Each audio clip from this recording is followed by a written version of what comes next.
Buwag na ang kusina ni Milagros Guarin mula sa barangay Candating sa Arayat, Pampanga.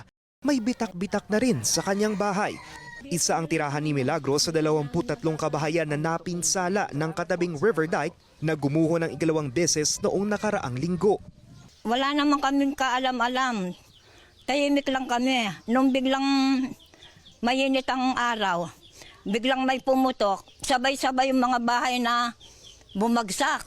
Siyempre masakit. Siyempre naalisan ka ng na hindi ka man makakain nga eh. Hindi ka pa makatulog paggabi. Sila ni Castillo pinaalis at giniba pa raw ang bahay noong 2023 para magbigay daan sa flood control project na poprotekta sana sa mga residente. Kaya bakas ang panghihinayang ni Lani nang balikan ang lugar ng dati niyang tahanan.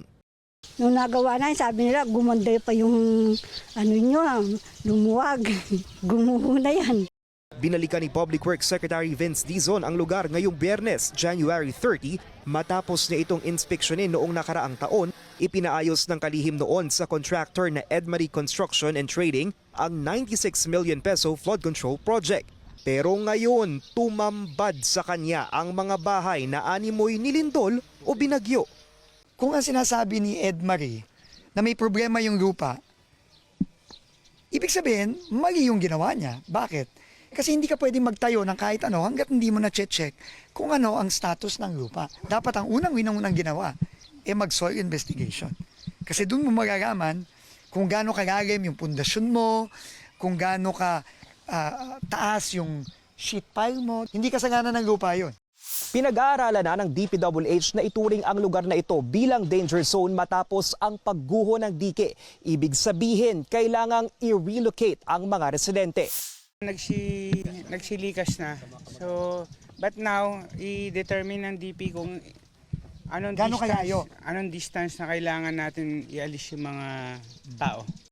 Ani Dizon, bukas ang DPWH sa plano ng kontraktor na ayusin muli ang proyekto nang walang gagastusin ang gobyerno dahil dapat pa ring magkaroon ng proteksyon ang komunidad lalo na sa tag-ulan.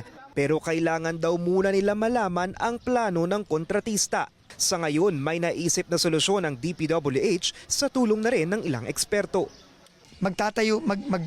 Maghuhukay tayo ng retention basin. No, na basically parang man-made lake o man-made pond doon sa isang area kung saan na-identify yung cut-off channel para umipon ng tubig kapag lumalaki ang tubig. Para hindi masyadong malakas at madami ang hampas ng tubig dito sa Kupang tsaka dito sa Candating.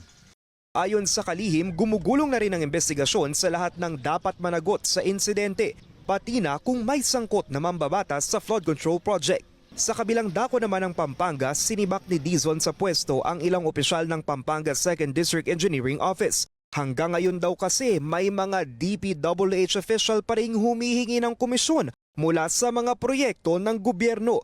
Sa inisyal na ulat na natanggap ng kalihim, 8% umano ang hinihingi ng mga sangkot na tauhan. Kaya babala niya. Sa lahat ng mga DPWH officials na one strike policy dito. Pagka may nag-report, tanggal sila. Relief sila, imbestigahan sila. Kapag napatunayan yan na talagang may ginagawa silang kalokohan, hindi lang sila tanggal, kakasuhan sila.